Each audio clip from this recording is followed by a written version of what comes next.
Hi everyone. బావా మరదల ప్రేమాయణం part 2. గమనిక: ఈ పాత్రలు నటులకు సంబంధించినవి కావు. ఇది కేవలం కల్పిత ప్రయోజనం కోసం మాత్రమే. ఏదైనా తప్పులు ఉంటే క్షమించండి. మరుసటి రోజు ఉదయం అందరూ కలిసి గుడికి వెళ్ళారు. గుడి ప్రాంగణంలో అడుగు పెట్టగానే అక్కడ ఉన్న అమ్మాయిలు చూపులన్నీ రుద్రపైనే నిలిచిపోయాయి. వాళ్ళు ఇలా అన్నారు: అతను ఎంత అందంగా ఉన్నాడో చూడండి, నాకు కూడా ఇలాంటి భర్తే కావాలి. అతను అందంగా ఉండడమే కాదు, ఎంత ఆకర్షణీయంగా ఉన్నాడో. ఆయన ప్రతిరోజు నాకు గుడిలో కనిపిస్తే నేను కూడా ప్రతిరోజు గుడికి వస్తాను అని ఆ మాటలన్నీ అందరూ అంటూ ఉన్నారు. ఆ మాటలు మహా చెవిలో పడ్డాయి. మొదట ఆ మాటలు వినగానే మహాకు కోపం వచ్చింది. ఆ తరువాత క్షమించండి, అసూయ పరాకాష్ఠకు చేరుకుంది. మహాముఖం మొత్తం చిరాకుతో నిండిపోయింది. ఆమె పక్కనే ఉన్న శివ, లక్కీ మాత్రం తమ నవ్వును బలవంతంగా అణుచుకుంటున్నారు. శివ లక్కీ చెవిలో మెల్లగా ఇలా అన్నాడు: మన మహా గురించి వాళ్ళకింకా తెలియదేమో అని అనుకున్నారు. లక్కీ నవ్వుతూ, ఈరోజు వాళ్ళకి ఏదో ఒకటి జరగబోతుందనుకుంటా అని శివ చెవిలో చెప్పింది లక్కీ. ఇద్దరూ ఒకరినొకరు చూసుకొని నవ్వుకుంటూ ఉన్నారు. వాళ్ళ ఇద్దరికీ తెలుసు ఇప్పుడు మొదలయ్యేది మహా ప్రదర్శన అని. మహా ఆ అమ్మాయిల వైపు నేరుగా దూసుకుని వెళ్ళింది. అందులో ఒక అమ్మాయిని గట్టిగా గిల్లింది. అయ్యో అని ఆ అమ్మాయి నొప్పితో అరిచి గిల్లిన చోటు రుద్దుకుంటూ, ఏయ్, నన్నెందుకు గిల్లుతున్నావు అని అడుగుతుంది. మహా అమాయకంగా ముఖం పెట్టి, ఏమీ లేదు, నిన్ను నిద్రలేపాలనుకున్నాను, నువ్వింకా నిద్రలోనే ఉన్నావనుకున్నాను అని అన్నది మహా. నాకు నిద్ర ఏమీ రావడం లేదు, మరి నువ్వేంటి ఇలా చేస్తున్నావు అని అడుగుతుంది. మహా అమాయకంగా, ఓహో అలానా, నువ్వు నిద్రపోతున్నావనుకున్నాను, అందుకే మా బావ గురించి అలా మాట్లాడుతున్నావేమో అనుకున్నా అని చెప్పి మహా కాస్త దగ్గరగా వెళ్ళి, ఒక్క విషయం మాత్రం గుర్తుపెట్టుకో, అతను నావాడు అని అంటుంది మహా. ఆ మాట విన్న మరో అమ్మాయి వెంటనే, అతను నీ బావ అయినంత మాత్రాన అతను నిన్ను ప్రేమిస్తున్నాడని కాదు కదా అని అంటుంది. మూడో అమ్మాయి కూడా తగ్గకుండా ఇలా అంటుంది: అసలు నువ్వు అతని పెళ్లి కూతురు అయినా సరే అతను నిన్ను పట్టించుకోడు అని అంటుంది. అవును అంటూ ఇంకో అమ్మాయి కూడా సిగ్గుపడుతూ ఇలా అంటుంది: అతను నీ బావ మాత్రమే, నీ భర్త కాదు. బహుశా అతను నన్ను ప్రేమిస్తాడేమో, ఎవరికి తెలుసు అని అంటుంది ఇంకో అమ్మాయి. ఛీ అని శివ, లక్కీ ఇద్దరూ ఒకేసారి అన్నారు. మహా మాత్రం కాసేపు ఆ అమ్మాయిని గట్టిగా చూసింది. ఆ తరువాత చిన్నగా నవ్వి, నువ్వు చెప్పింది నిజమే, అతను నా భర్త కాదు అని ఒక క్షణం ఆగి, కానీ నేను అతన్ని నా ప్రేమలో పడేలా చేస్తాను అని ధైర్యంగా చెప్తుంది మహా.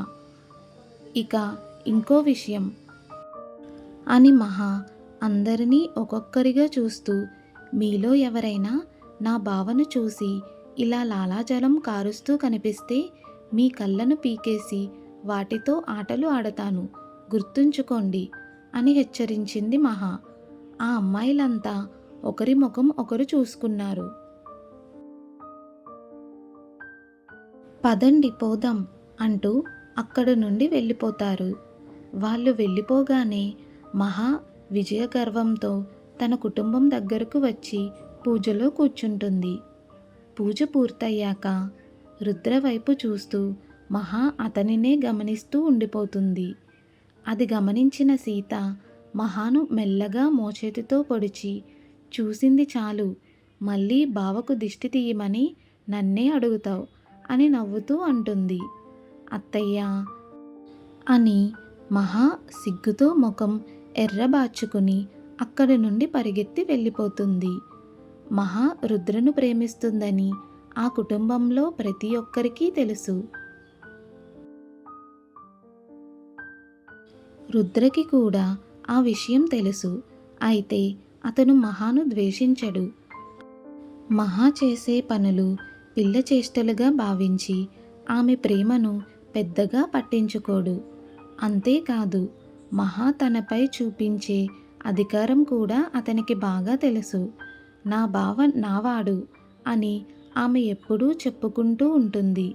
రుద్రకు అదంతా తెలిసినా ఆమె పిల్లతనాన్ని చూసి మౌనంగా వదిలేస్తాడు. ఇంటికి తిరుగు ప్రయాణంలో రఘు, సంజన, రామచంద్ర, సీత ఒక కారులో బయలుదేరుతారు. మరో కారులో శివ, లక్కీ, మహా, రుద్ర ఉంటారు. రుద్ర కారు డ్రైవింగ్ చేస్తున్నాడు. కొద్దిసేపటికే మహాకు విసుగొచ్చి సీట్లోనే నిద్రలోకి జారుకుంటుంది. కొంతసేపటి తర్వాత శివ ఏదైనా తినడానికి కారు ఆపుతాడు. మహా నెమ్మదిగా కళ్ళను తెరుస్తుంది. తనకు తెలియకుండానే లక్కీ భుజాన్ని కౌగిలించుకొని నిద్రపోయానని గమనించి నవ్వుతుంది. లక్కీ ఆమెను చూసి బాగా నిద్ర పట్టిందా అని అడుగుతుంది మహాను. అంటూ మహా నవ్వుతుంది.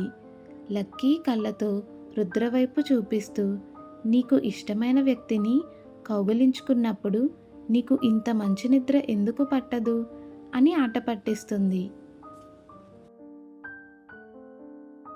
మహా వెంటనే రుద్ర వైపు చూసింది. రుద్ర మాత్రం ఏమీ పట్టించుకోకుండా కారును నడుపుతూనే ఉన్నాడు. శివ మాత్రం వాళ్ళిద్దరినీ చూస్తూ కిలకిలా నవ్వుతున్నాడు. మహా అతని వైపు కోపంగా చూసి ముఖం చుట్లించింది. లక్కీ కూడా నవ్వుతూ, ఏమీ లేదు, నన్ను కౌగలించుకొని పడుకుంటే నీకు ఎందుకు ఇంత బాగా నిద్ర పడుతుంది అని అంటుంది. మహా కూడా నవ్వి లక్కీ భుజంపై చేయి వేసి మళ్ళీ ఆమెను కౌగిలించుకుంటుంది. అంతలో రుద్ర గంభీరంగా, ముందు ఏదైనా తినండి, ఆ తరువాత మీరందరూ నిద్రపోవచ్చు అని అంటాడు. సరే బావా అని మహా చిన్నగా నవ్వుతుంది. అందరూ కలిసి భోజనం చేసిన తరువాత తమ తమ ఇళ్లకు తిరిగి వెళ్ళిపోతారు. కొన్ని రోజులు తరువాత రోజులు అలా గడిచిపోతున్నాయి. ఒక ఉదయం అమ్మ, నాన్న త్వరగా రండి అని మహా పిలుస్తుంది. సంజన, రఘు నవ్వుతూ ఆమె దగ్గరకు వస్తారు. రఘు ఆమె తలపై చేయి పెట్టి ఆశీర్వదిస్తూ, పరీక్ష బాగా రాయాలి, నా ఛాంపియన్కు మంచి మార్కులు రావాలి, సరేనా అని అంటాడు మహా తండ్రి. సరే నాన్న అని మహా నవ్వుతుంది. మహా తల్లి సంజన ఆమె నుదుటిపై ముద్దు పెట్టి, పరీక్ష బాగా రాయమ్మా, నీకు అంతా మంచే జరుగుతుంది అని అంటుంది. సరే అమ్మా, నాన్న బాయ్, నేను వెళ్తున్నాను అని చెప్పి మహా తన బ్యాగ్ తీసుకొని బయలుదేరుతుంది. ఆమె వెళ్తున్న వైపు చూస్తూ సంజన, రఘు చిరునవ్వుతో నిలబడతారు. కానీ ఆ రోజు మహా జీవితంలో ఎలాంటి తుఫాను రాబోతుందో వారిలో ఎవరికీ తెలియదు. రోజులు గడిచే కొద్దీ మహా తన పరీక్షలన్నిటినీ విజయవంతంగా పూర్తి చేసింది.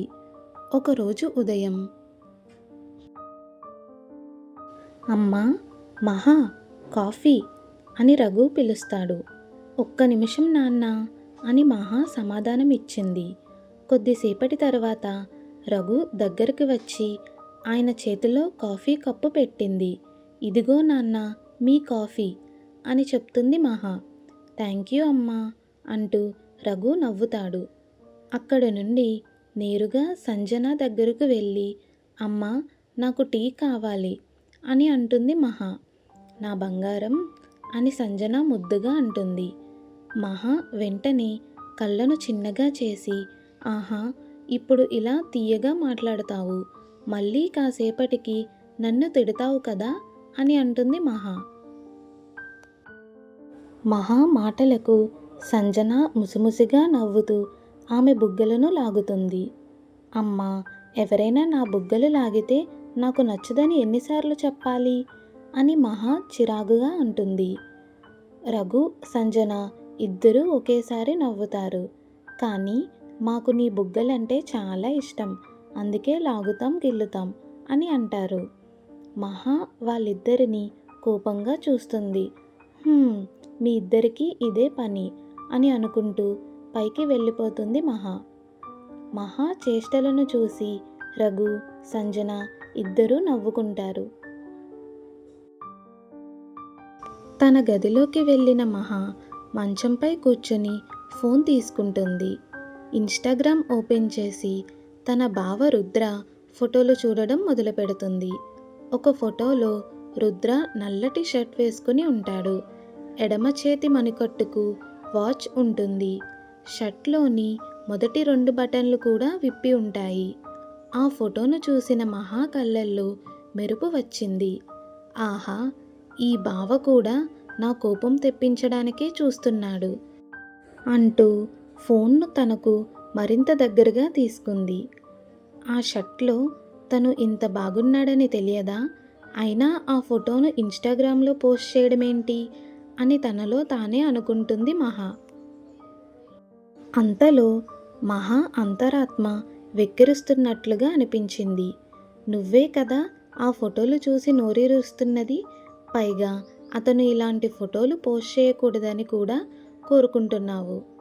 నువ్వు నోర్ముయ్ అని మహా తనలో తానే అనుకుంటుంది.